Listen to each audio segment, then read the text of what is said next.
Topic है यहाँ पे प्रमुख मूसा और उनके उपयोग से रिलेटेड। ठीक है, इनमें श्लोका के वर्ड भी रख के कई बार पूछ लेता है, इन्होंने खैर यहाँ पे दिए नहीं ऐसे वर्ड, और जब हम आपको टेक्स्ट बुक से कराएंगे और आपके नोट से तो वहाँ ये चीज़ें ध्यान में रखेंगे। या फिलहाल जो है कम से कम उतना देखते हैं। मूसा एक्चुअल में होता क्या है? मूसा कहते हैं क्रूसिबल को। ठीक है, इसमें रख के जो है भस्म भस्म बनाना या कुछ भी द्रवित वगैरह करना, ये सब चीज़ें इसमें करके काम किए जाते हैं। तो बेसिकली क्रूसिबल है ये आजकल का मॉडर्न में क्रूसिबल। ओके, क्योंकि इसको रख के ही इसको ही अग्नि वग्नि पे रखते हैं, तो इसलिए इसको वहनी मित्रा ऐसा नाम भी दिया जाता है, क्योंकि अग्नि का मित्र है, अग्नि को झेल सकता है ये सब चीज़ें इसके। पुटों की संख्या जो है रस रत्न समुच्चय ने 17 बताई हुई है, ये बात आप ध्यान रखना। 17 पुटों की संख्या बता रही। अब इसमें वर्ड आ जाता है, ये शुरू कर दिया इन्होंने महामूसा से, डिस्क्रिप्शन जो है इसकी स्टार्ट की। ठीक है, महामूसा जो है कूर्पर के आकार की होती है, लोह के द्रावण में और अभ्रक सतु के निर्माण में काम आया करती है। ठीक है, महामूसा हम जनरली यही पूछता है कि कौन सी किस में काम आती, कौन सी किस में काम नहीं आती। तो ये कूर्पर कहते हैं एल्बो को, कोहनी को। ठीक है, तो उसके जैसी इसका जो तलवा होता है ना, तल वाला बॉटम वाला भाग वो संकीर्ण होता है कूर्पर कोहनी के जैसा। ठीक है, और ऊपर का भाग चौड़ा हुआ जाता है। ठीक है, महामूसा का तो देखने में ही लगती है थोड़ी थोड़ी बैंगन नहीं होता बैंगन, ठीक है, बैंगन की जैसी लगती है। बैंगन नहीं होता, मतलब बीच ऐसे चौड़ा होता गया और फिर नीचे थोड़ा टेपरिंग कोहनी की तरह ऐसे, तो ये कुछ वैसी ही रहती है महामूसा। अब महामूसा है तो लोह द्रावण, अभ्रक सतु निष्कासन, सतु द्रावण, इन सब चीज़ों में काम आती है। इसमें एक वर्ड आता है, एक तो कूर्पर आकार ही आता है, एक आता है स्थूल वृंताक वत स्थूला। वृंताक कहते हैं बैंगन को, तो इसमें वही वर्ड आता है स्थूल वृंताक वत स्थूला, स्थूल वृंताक वत स्थूला,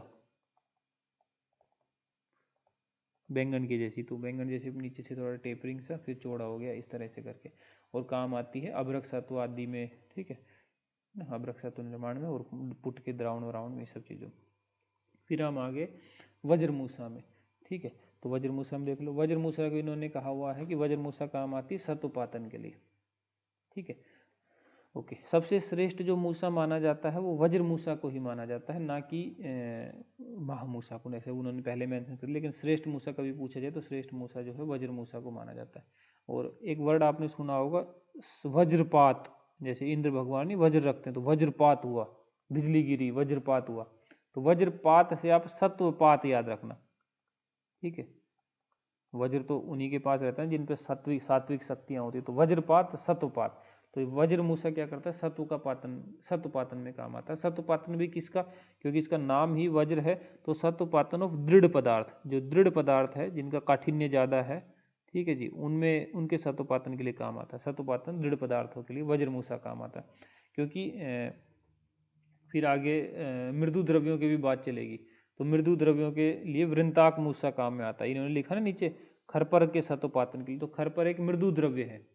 ठीक है, खरपर क्या है, मृदु खरपर सदृश मृदु द्रव्यों के सत्वपातन के लिए क्या यूज होता है, तो मृदु द्रव्यों के सत्वपातन के लिए यूज होता है वृंताक मूसा।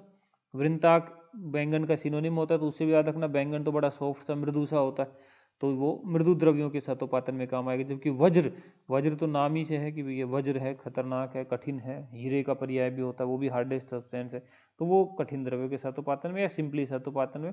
मृदु द्रव्यों के सत्वपातन में पूछे या खरपर सदृश द्रव्यों के सत्वपातन में पूछे, तब ये वृंताक मूसा काम में आएगा। गोस्तनी मूसा को देख लो जी। गोस्तनी नाम इसलिए दिया गया है क्योंकि इस मूसा की जो शेप है वो गाय के स्तन के समान लंबी और गोल सी शेप होती है। ठीक है, और इसलिए है ये क्या काम आती है, तो हम ऐसा याद रखते हैं कि गाय के जो स्तन है, गाय के स्तनों से, तो गाय का दुग्ध तो सभी दुग्धों में श्रेष्ठ माना गया, तो गाय के स्तन से जो निकलता है वो एकदम शुद्ध सत्व निकलता है, शुद्ध सात्विक द्रव निकलता है। गाय के स्तनों से क्या निकलता है, शुद्ध सात्विक द्रव निकलता है। इतना याद रख लोगे ना, गाय के स्तनों से क्या निकलता है, शुद्ध सात्विक द्रव। तो सत्व के द्रावणार्थ काम आती, सत्व द्रव, सत्वों को द्रवित करने के लिए तथा शुद्ध करने के लिए काम आती। जो पूरा इसका बात है इसमें, तो वो बात ये आती कि गोस्तनी मूसा सत्वों को द्रवित करने में और शुद्ध करने में काम आती है। मैं लिख दूं, सत्वों को द्रवित करना और शुद्ध करने में। और उसे थोड़ा आप याद रखना कि गाय के स्तनों से शुद्ध सात्विक द्रव निकलता है, तो शुद्ध करने में और सत्वों को द्रवित करने में काम आती है। हिंट रह जाएगा तो इतना तो पकड़ ले जाओ, कोई दिक्कत नहीं आएगी। फिर आ जाओ आप मलमूसा। मलमूसा में आपने देखा ही होगा कि जो एक वर्ड आपने बहुत सुना होगा, मल्ल युद्ध। और मल्ल युद्ध जब होता है तो दो आदमियों के बीच में होता है ना, मल्ल युद्ध लड़ेंगे। तो इसमें क्या होता है कि दो जो शराब है ना, जो मटके का ढक्कन वाला वैसा होता है, तो दो शराबों को आपस में जोड़ के वो संपुट बना लेते हैं, तो उसको मलमूसा कहा जाता है। ठीक है, तो दो शराबों से मिलके बना संपुट, एक्चुअल में शराब संपुट ही समझो इसको। तो ये क्या क्या काम आता है, ये कोई हैवी वर्क नहीं कर सकता, ये सिर्फ स्वेदनार्थ वगैरह के कामों में आएगा, इतनी उसमें पावर ही नहीं है। ठीक है जी। तो परपटी आदि जो रस वगैरह है उनके स्वेदन में काम आता है ये मलमूसा। इसमें शराब संपुट रहता है दो के बीच में, ये रहा करता है। और नेक्स्ट पे चलते हैं, वज्र द्रावणी मूसा। ठीक है जी। इसमें क्या होता है वज्र द्रावणी मूसा में कि भूनाग की मिट्टी ली, ठीक है, मतकुण रक्त से उसको निर्मित किया और तीव्र अग्नि में सहन के लायक जो है ये बन जाता है। ठीक है, मतलब कि इतना ज़्यादा तीव्र अग्नि ये सहन कर सकता है कि समझो कि वज्र भी द्रवित हो जाए इतनी अग्नि में। तो इसके लिए एक मेजरमेंट भी दिया हुआ है, अगर आप इसको श्लोक वगैरह देखोगे, चतुर्याम, यहाँ मेंशन नहीं किया, चतुर्याम मतलब 4 याम, 4 याम या कहते हैं कि 4 प्रहर तक जो है ये अग्नि सहन कर सकता है। ठीक है, जो श्लोका में वर्ड है वो है 4 याम, 4 याम तक अग्नि सहन करने लायक ये बन जाया करता है वज्र द्रावणी मूसा। ठीक है, इसमें भूनाग की मृतिका और ये मतकुण, मतकुण कहते हैं खटमल को, खटमल का रक्त का लेप है। केवल इतना ही नहीं, और दूध दाद भी मिले होते हैं, मोटे मोटे ये कंटेंट है। फिर आ जाओ योग मूसा पे। योग मूसा में अंदर भी और बाहर भी विड का लेप कर दिया जाता है। ठीक है, वैसे तो योग होता है जो चीज़ें आपके शरीर से मल का नाश कर देता है, आपकी आंतरिक शुद्धि बाह्य शुद्धि सब शुद्ध कर देता है, लेकिन इस योग मूसा में क्या है कि भीतर बाहर विड का लेप हो रहा है इसमें।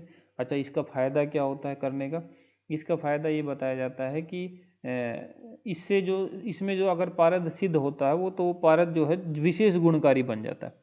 ठीक है, इसमें अगर पारद जब सिद्ध होगा तो पारद विशेष गुणकारी बन जाता है। कभी कभी श्लोका रख के भी पूछ लेता है।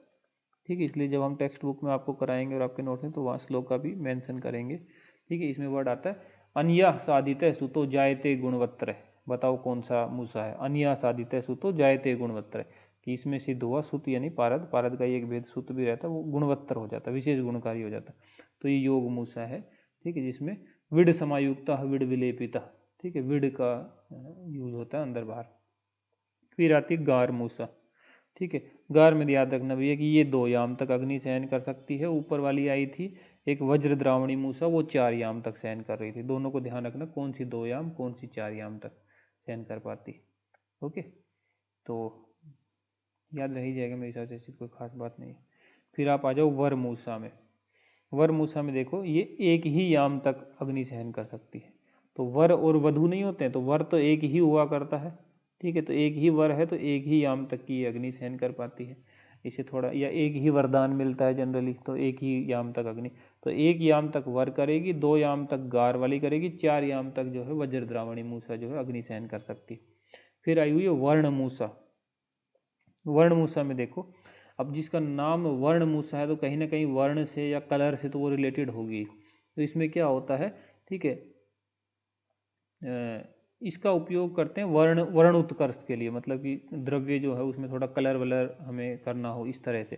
तो इसमें रक्त वर्ग के जो द्रव्य हैं उनका स्वरस वगैरह लेते हैं या क्वाथ वगैरह लेते हैं, और काशीस और फिटकरी का लेप लगा के वर्ण उत्पत्ति हेतु किसी द्रव्य में हमें वर्ण उत्पत्ति करनी हो तो उसके लिए करते हैं। ठीक है, ये वर्ण मूसा है। एक वर्ड होता है रूप्य मूसा। ठीक है, रूप्य मूसा, रूप्य वैसे चांदी के लिए, चांदी का सिनोनिम होता है सिल्वर का। तो अगर हम रक्त वर्ग की जगह श्वेत वर्ग के द्रव्य ले लें, ठीक है, तो सेम मूसा को हम रूप्य मूसा कह देंगे। ठीक है, इसमें रक्त वर्ग है वर्ण मूसा में, रूप्य मूसा में श्वेत वर्ग होता है, बाकी वही सेम काम हो जाएंगे। फिर आई हुई है यहाँ पे विड मूसा। ठीक है जी, विड मूसा में क्या होता है, इसका उपयोग देह लोह कर योग निर्माणार्थ किया जाता है। ठीक है, श्लोका में वर्ड होता है देह लोह योगार्थम। ठीक है, विड मूसा। ओके, तो विड का लेप लूप लगा के सुखा के देह लोह कर योग तैयार करने में मैं श्लोका का वर्ड भी लिख देता हूँ, कभी काम आ जाए। देहे लोहार्थ योगार्थ, देहे लोहार्थ, देहे लोहार्थ और योगार्थ। फिर आ जाते हैं मंडूक मूसा पे। मंडूक मूसा में यही बात जो इन्होंने लिखी है, यही सबसे फेमस बात है कि इसकी जो लंबाई चौड़ाई गोलाई ये सब जो है, गहराई जो है 6 अंगुल की हुआ करती है मंडूक मूसा की। ठीक है जी। इसमें जो है ज़मीन के अंदर गाड़ के, ठीक है, मंडूक जैसे ज़मीन में छुप जाता है ना, हाइबरनेशन वगैरह में चला जाता है, तो इसको भी ज़मीन के अंदर गाड़ के ऊपर से अग्नि इस पर दी जाती है, इसलिए इसको मंडूक मूसा कहते हैं। मूसल मूसा है। फिर मूसल में तो वो उखल मूसल तो देखा ही है आपने। ठीक है, इधर तो हमारी तरफ तो कुछ ज़्यादा ही, हरियाणा में तो मूसल की तो कूट काट के ना आदमी को अच्छी तरह, तो ऐसी धुलाई करते हैं, ऐसी धुलाई करते हैं, चक्कर बांध देते हैं उसका मूसल में। तो चक्रीबद्ध पारद के निर्माण के लिए, चक्रबद्ध पारद के निर्माण के लिए काम इसका मूसल मूसा का आया करता है। ठीक है जी।